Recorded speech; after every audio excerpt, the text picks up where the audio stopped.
weltare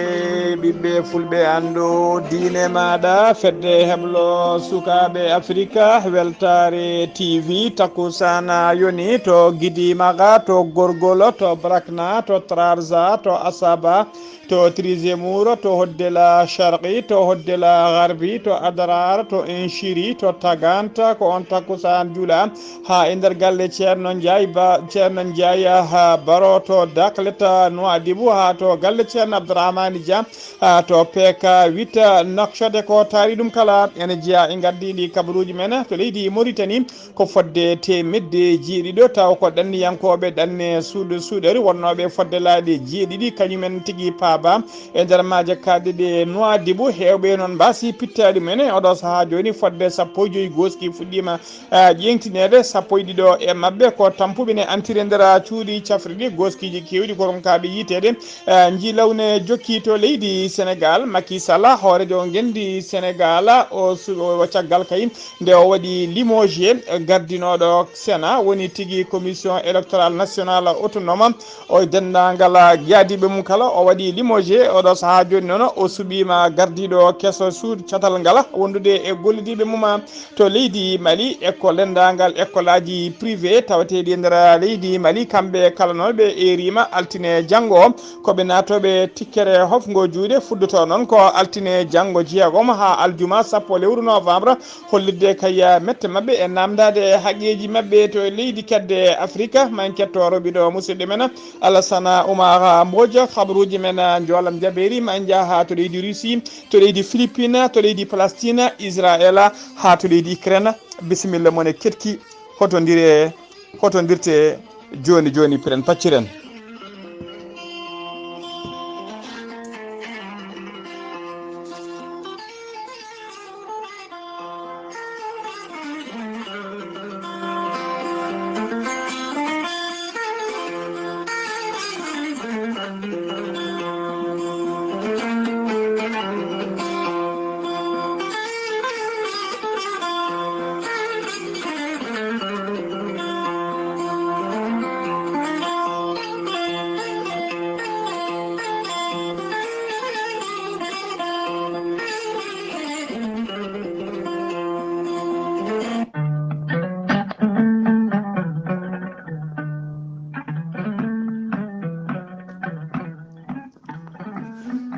aadi bil aadi salade aadi ɓuuri firtude aadi ceerno Djiby Sy wi ko firtata aadi mo aadidiri e jayde weltare ɓiɓɓe fulɓe andu diine maɗa weltare TV. ceerno Djiby Sy ko wittiyanke leɗɗe ko safriyanke safruji fina tawa ceerno Djiby Sy ko jaadindo ɓalawalla e danawal kala ceerno Djiby Sy ko laaɓɗo reedu malaɗo wune omo safara rafiji kewɗi ɗi jiida cirol. ceerno Djiby Sy Allah ne luɓirimo gandal e mbawka yaltinde dendagal mborosaji yoga e mborosaji tawateɗi nder reedu neɗɗo tawa ko mborosaji walla rafiji ɗi neɗɗo foti oppirede o rokkuma leɗɗe so tawi a waɗi no wirmani dendagal ɗin mborosaji jalta ha laaɓa ha jira guite ma tawa oppiraki reedu ma sekaka. ceerno Djiby Sy ne jogui leɗɗe e fannuji kewɗi omo safra rafiji kewɗi ne jiida cirola omo jogui leɗɗe e fannuji tati hen fannu goto so tawi a ƴetti leɗɗe ɗe fodde 13 rafine yaltay ma ha laaɓa fannu gaɗɗo o so tawi a ƴettiɗe en leɗɗe fodde 19 rafine yaltay ma ha laaɓa fannu tataɓo o waddate koye gawri samme walla gawri ndemiri woni suuna so tawi a waɗi no wirumani rafiji kewɗi ma jalta maɗa ha laaɓa ha jira guite maɗa. ceerno Djiby Sy ne yawrani ɓe rewɓe ronkuɓe sowade rewɓe dartoraɓe e rewɓe sattoraɓe dewle kala. ceerno Djiby Sy ene safara rafiji kewɗi taw ko rafiji worɓe rafiji goragu guila yawɓe yitade koye mumen ha yawɓe musidɓe tedduɓe ha jippiɓe leece kala e on fannu ceerno Djiby Sy ne jogui leɗɗe biteɗe muuɗa hirda ƴettat ɗum joni jiya golle mum ha no hannirta ni. ceerno Djiby Sy ko laabdo reedu malaɗo wune so tawi wayannama ka miskino safruma ha mbiya weng tawa hay mbuɗa yoɓani so wona noon taw ko wonduɓe rafiji ɗiɗi woni janowo borgala walla mo seyɗineji bahliti hoore mum. ceerno Djiby Sy ko bawɗo listihara ko inde ma inde nene ma dokkatamo o haala ko woni nder ma ha o mbiya yoni kala jiɗɗo waɗnede listihara noon to mbawɗa wonde e leydi e continent kala to mbawɗa wonde listihara ko ujunna ko temedde ɗiɗi walla ko temedde nayyi woni tigui 2000 francs e on fanno mo jogui numéro makko weeva ko numéro orange money so tawi noon ko leydi Mauritanie ko ujunere mbuɗo o guya numéro makko weeva kadi ko numéro orange money ko on numéro kadi woni mo heɓirte to banggue appel nder leydi Sénégal mbatta ko 781 283 mbatta ko 781 28 35 98 mbiɗen mbatta ko 781 28 35 98 ko on woni numéro makko appel ko numéro makko weev kadi ko numéro orange money so tawi noon ko yiɗɓe yewtidde ceerno Djiby Sy numéro makko whatsapp ko leydi Mauritanie mbatta ko 00 222 47 22 80 84 ceerno Djiby Sy ne jogui base e nder Nouakchott base makko ne golla hano hannirta ni ne tawi ɗon mi yii ko bawɗo golle ɗe ene wiye ceerno Alassane Sy ceerno Alassane Sy numéro mum téléphone ko 32 62 04 99 ceerno Djiby Sy ne tawi oɗo saaha joni to Agnam Siwola galle makko ne tawi Dande Goudron so tawi ummiɗa ko Wourossogui aɗa fayi Dakar ko damar galle makko ndewata so tawi ko Dakar ummiɗa aɗa fayi Fouta ko damar galle makko ndewata ceerno Djiby Sy ne andini dendagal kilineɓe mum kala to mbawɗa wonde e leydi e nder Sénégal e to mbawɗa wonde kala so tawi on pamodiri leɗɗe maɗa haysa arani ene wawi yettadema hano hannirta ni ceerno Djiby Sy ne andina dendagal kilineɓe mumma wonde leɗɗe kese pul gaari ɗen leɗɗe noon ene wajje ko ittata ko seero dendagal gonduɓe seeroji leɗɗe ɗe ittata ko seero ha laaɓa itta dendagal ñonkoto gonɗo e nder reedu neɗɗo ha reedu mum hecciɗa ha kadi ne safra dendagal rafiji goragu e rafiji mbaɗi noon kala ceerno Djiby Sy ne jogui leɗɗe kese mbaddete koye jubbata ko seeɗa mbadda e ataye ɗen leɗɗe kadi ene kecciɗina reedu ene ɓeyda goragu ene ɓeyda ndewagu ene itta kadi dendagal ñonkoto gonɗo e nder reedu neɗɗo ceerno Djiby Sy kollaɓɗo reedu malaɗo wune mbadden dando faade makko.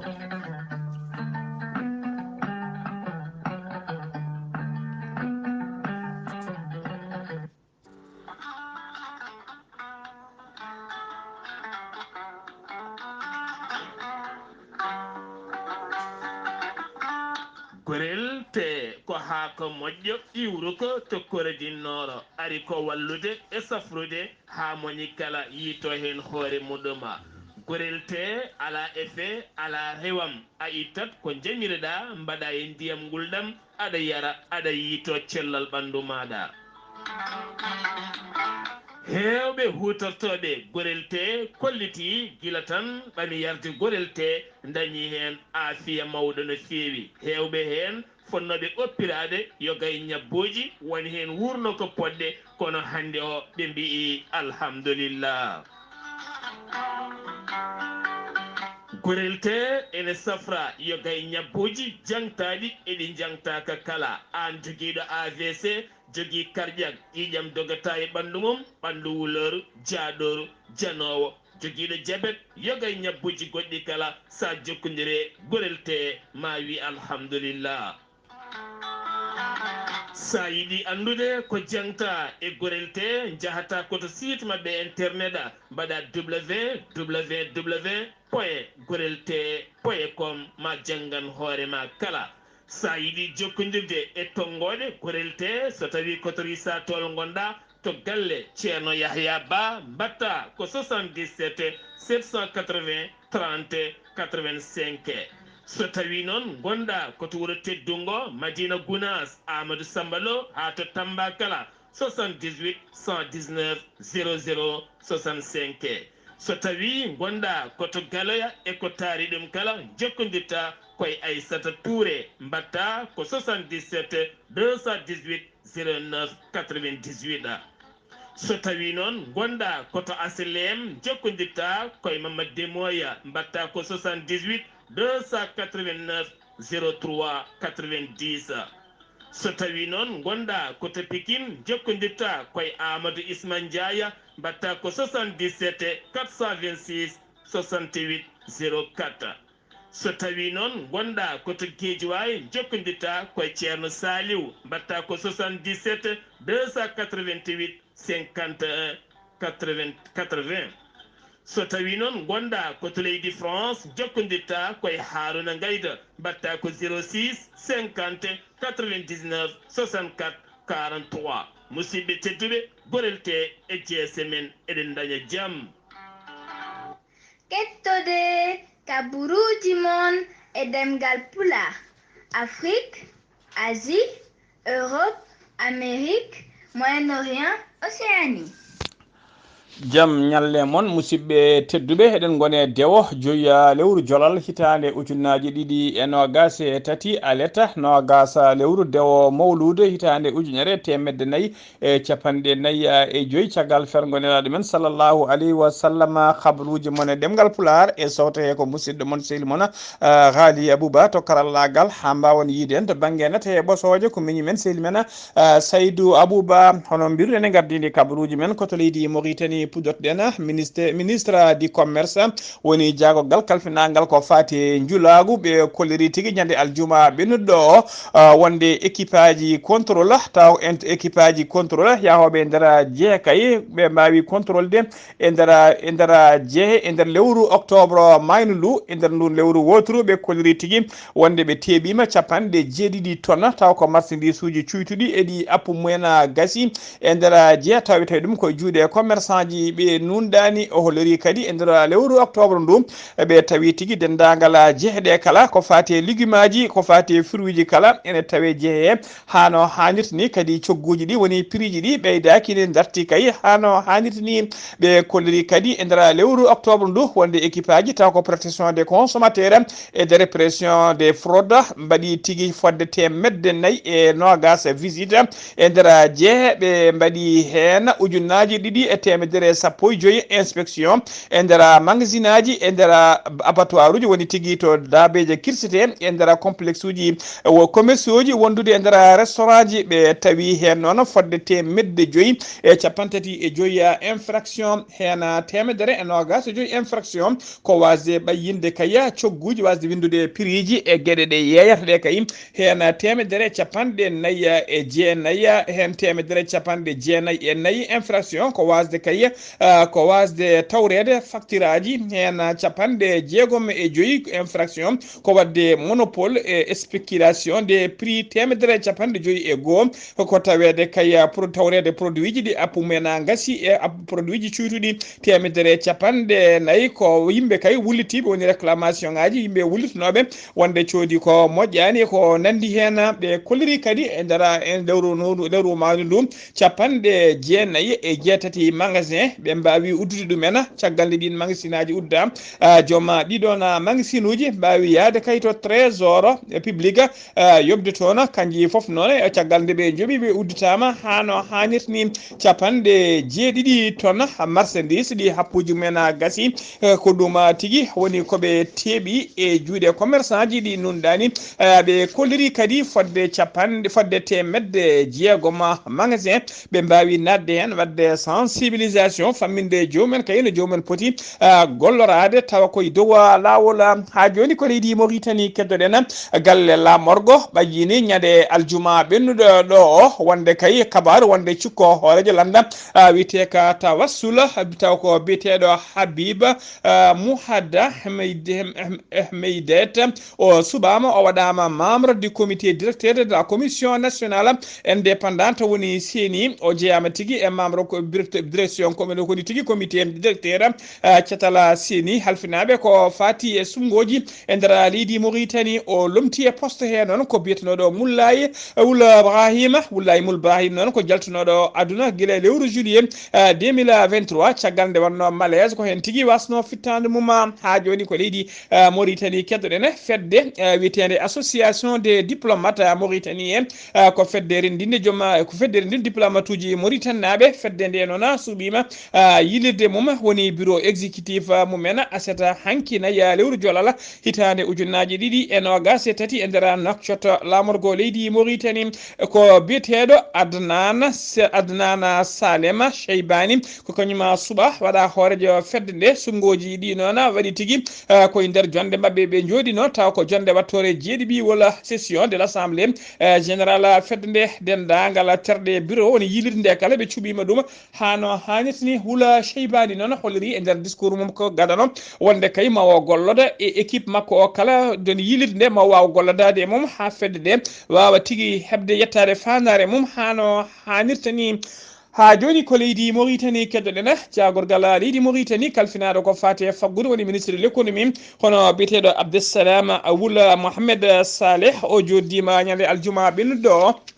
o joddima en audience e nder bureau ji makko e nder Nouakchott lamorgo leydi Mauritanie e jooɗi debbo joɗaniɗo leydi Allemagne e nder leydi Mauritanie woni ambassadrice de la République d'Allemagne en Mauritanie hono biteɗo madame Isabelle hennina jonde nde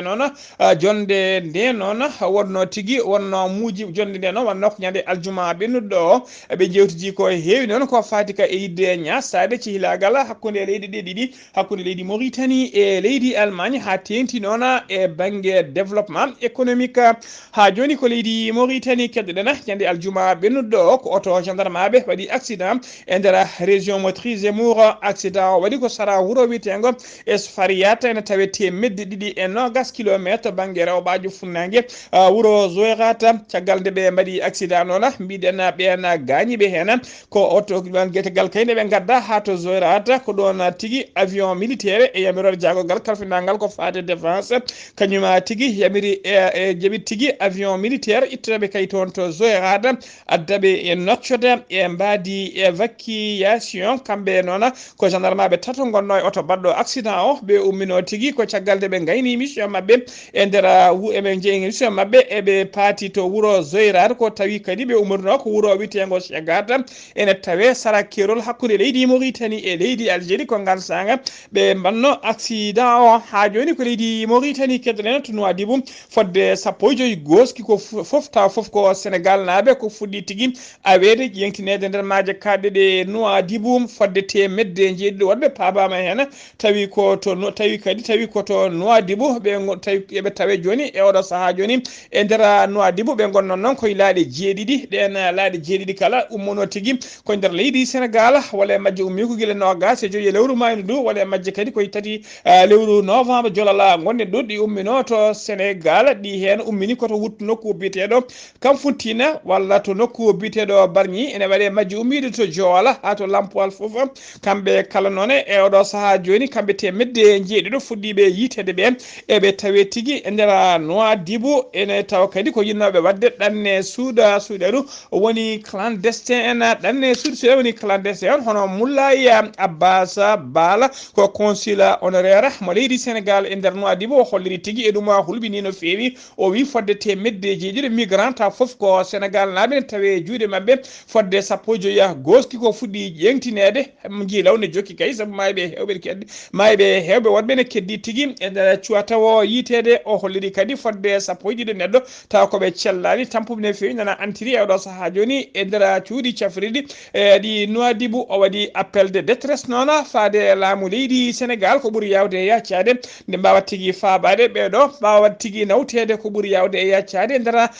leydi Sénégal ha joni kabaruji men ɗemngal pulaar sen wimi to leydi Mauritanie koto Sénégal paaɗen balɗe seeɗa caggal kayde Sénat woni commission électorale nationale autonome taw catala halfinaɓe ko fate sungoji caggal nde namdino direction générale des élections nde wawat tigui rokkirde nde wawat tigui tottude Ousmane Sonko fiche uji mum taw ko fiche uji parrainage balɗe balɗe seeɗa fawti hen horejo leydi ndi hono Macky Sall o waɗi limoji en hono oɗon gardinoɗo ngal ɗon catala bitegal Sénat woni tigui direction nationale des élections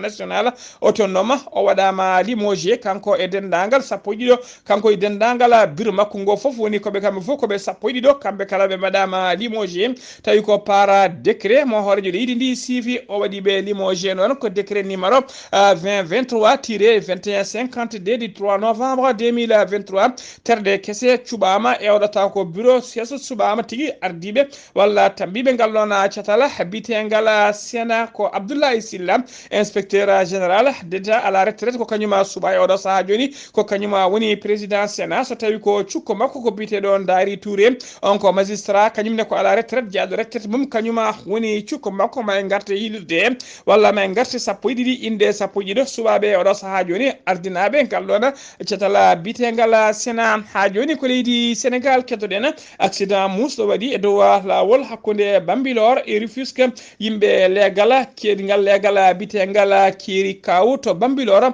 keeɓi tigui kikiɗe aseta musɗo no feewi ko kami oto goto mo yinde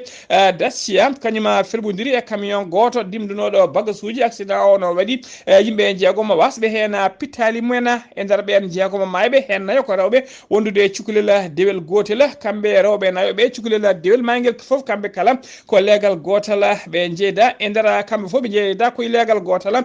bitegal Kiri Kaw to Bambilor ɓe kamɓe foof ko toon ɓe jeeya accident noon waɗi ko hakkude Bambilor e wuuro no wiye Noflay sanga 15 heures woni 3 heures kikiɗe ko nden tigui accident o ko nden accident o waɗi chauffeur taxi o mo Dacia kañum e hoore mum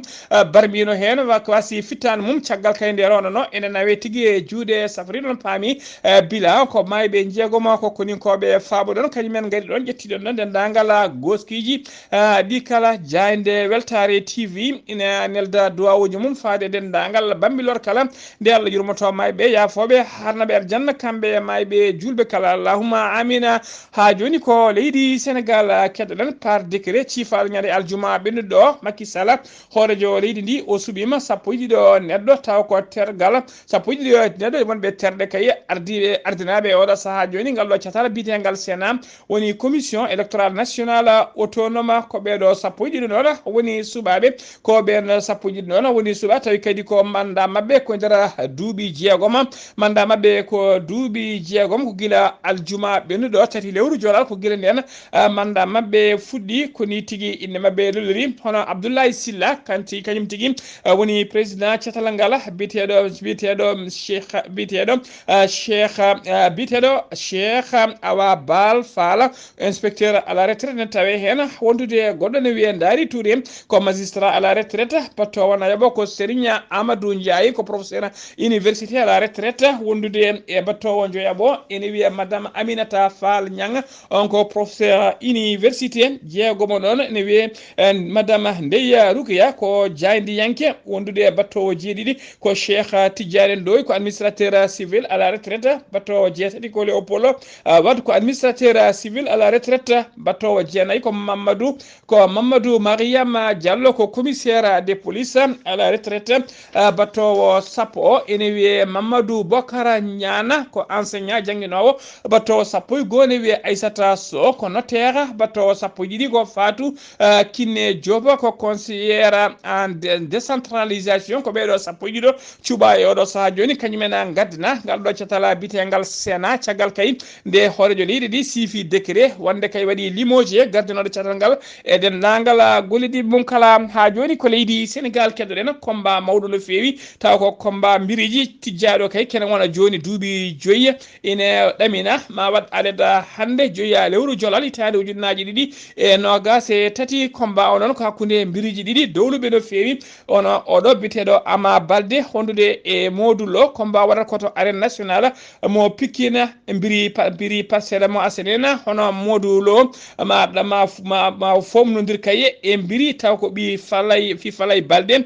biteɗo Ama Baldé garɗo kaye oɗo saaha joni tawala ko addi ɗum so wona ittude couronne woni tigui titonde ittuɗuma e hoore roi des arènes ittuɗuma e hoore modulo fawa ɗum e hoore makko kanko Ama Baldé ɗon o holliri tigui ala ko yiiɗi ala ko woni fandare makko so wona wona kay wonde roi des arènes on paami tigi combat hande o ko hakkude Samba Liba Daro e Samba Libe Take so tawi ko banggue Ama Balde noon o waddama sappo joyi combat ko sippira e nder ɗin sappo joyi combat hen sappo e tati ko kanko heeɓi polgu woni victoire o heeɓi defetaji ɗiɗi laabi ɗiɗi woni ko Liba omo yaara duuɓi capanɗe tati e jeetati modulo kañum ene yaara duuɓi capanɗe tati e jeetati oɗo combat noon ko guila 2019 ko guila nden o fewja e kala saaha so yi kay ha ala ko heddi so wona kay ɓe daari comme o daari yettade heewi ko dittinede e kala saaha ko altine alata hande o noon Allah hoddiri tigui yo combat o laato eɗen mbiya tan kelo meilleur gagne combat waɗa dow jaam gasa e dow jaam ta waɗani mayɓe waɗani gañiɓe allahuma amina ha joni kabaruji men ɗemgal pulaar sennumima to leydi Sénégal ko to leydi Mali paɗena Kappe Papa ko groupement des associations des promoteurs écoles privées agréées Mali ko kawtal pelle taw ko ardiɓe joom école aji privé ndara leydi Mali ɓe kawri kamɓe kala noon wonde à partir de altine janggo jeegoma lewru jolal hitande ujunnaje ɗiɗi e nogas e tati eɓe naata tigui hofgo juuɗe ngo noon ko woni tigui arrêt de travail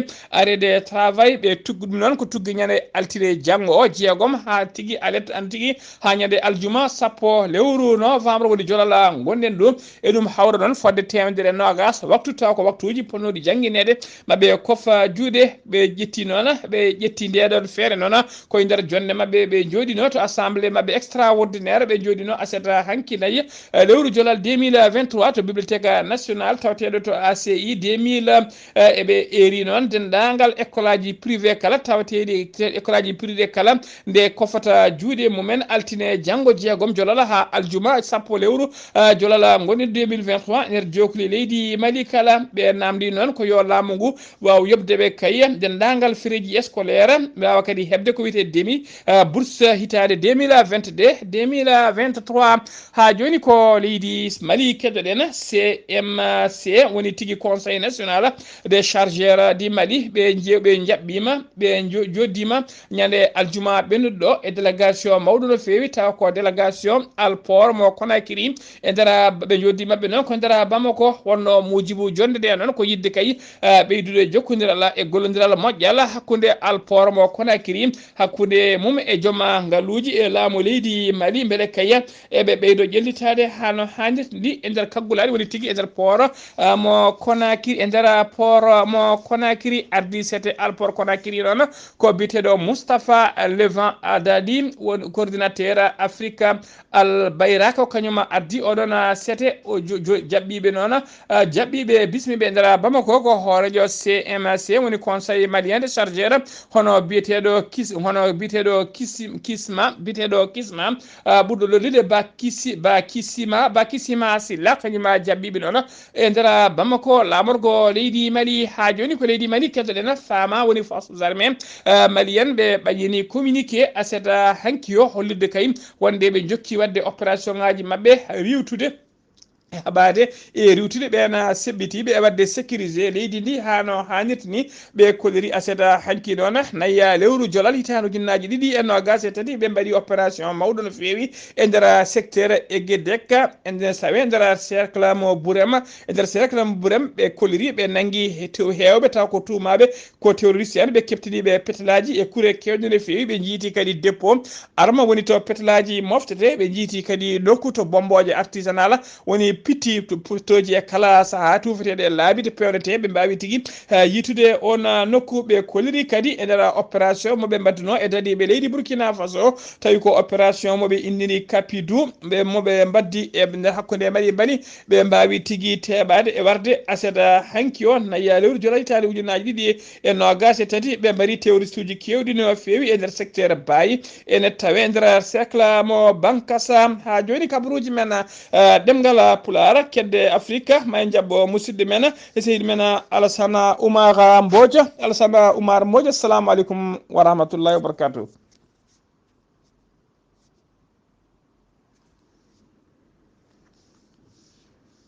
Alassane Mbodj.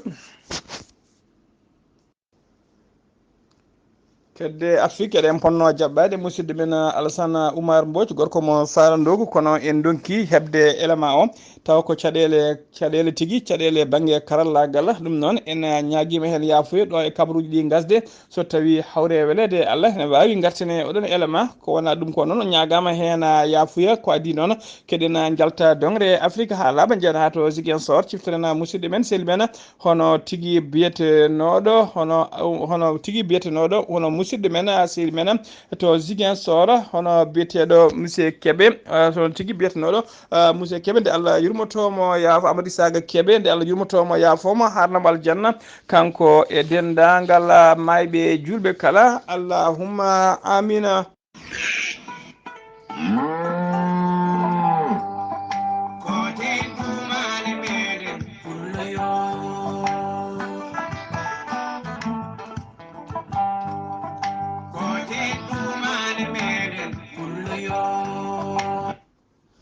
kabaruji men jolam jaɓeri kabaruji men jolam jaɓeri pudorɗen ko to leydi Risi laamu leydi Risi ɓe koliri tigui aleta hande o wonde ɓe ƴewdima misila goto mo hinde balistique intercontinental guel ɗon ƴewdel guel noon ɓe mbaɗi ɗum tigui ngol ɗo woni lawol mabɓe garnigol moɓe mbaɗi kay tawa ko ƴewde oɗon bombo e on fandu tigui mo hinde balistique intercontinental ƴewgel guel ɓe koliri rewi lawol hanoɓe jiɗirni ngel ɗo ƴewgel noon ƴewgel guel woni tigui oɗo essayé ɓe mbaɗi ɗum koye sous-marin mabɓe goto nucléaire mo 4e génération missile balistique o noon ɓe innir ɗum ko boulava kono woni ko missile o innirte innira missile e noon ko bawɗo ummade continent ya ha e nder continent goɗɗo omo jogui hattane yaade kene qime ha ujunnaje 6 kilométre so weddama omo wawi yaade ha ujunnaje 6 kilométre juutendi makko noon oɗon missile moɓe mbaɗi ayni hande ƴembadi ƴewdel ɓe koliri juutendi makko ko 12 métere ha joni kabaruji men ɗemngal pulaar kabaruji men jolam jaɓeri koto Philippine paɗen biyetenoɗo jumalan ko jaɓanɗe 5 o yarano ko jandiyanke woni journaliste kanko tigui wara e nder station radio local e nder galle makko ko kanko noon watti tigui tuggi kay ko kanko noon watti kanko noon gor sagata gorgo tawimo tigui e nder studio makko to golgal makko itti toon fittandu makko ko tuggi lewru juin 2022 woni tuggi ko président Fernando Marcos ardi leydi Philippine faade oɗo saaha joni ɓe kolliri ko kanko watti journaliste nayaɓo woni tigui jandiyanke nayaɓo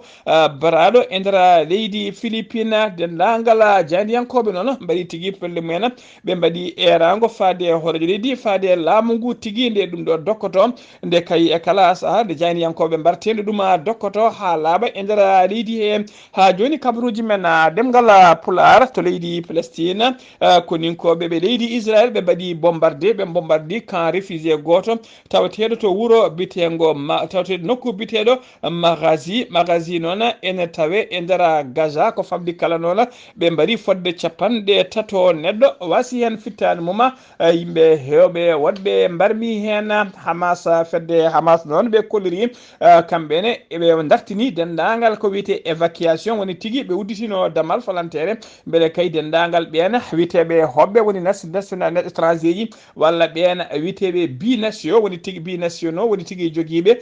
banggue taw ko banggue palestinaɓe banggue étranger fonnoɓe yaltude leydi ndi eɓe udditino damal ɓe kolliri kamɓene ngallon damal e oɗo saaha joni ɓe uddi hay koɗo goto woni étranger wona binationaux yaltata Gaza damal ngal uddama koto leydi Israël paɗena ministre de la défense mo leydi Israël o waɗi communiqué makko e nder communiqué noon o haali hen konguɗi cattuɗi no fewi o holliri noon wonde ko oɗo kay taw kañum woni chef woni gardiɗo fedde bitede Hamas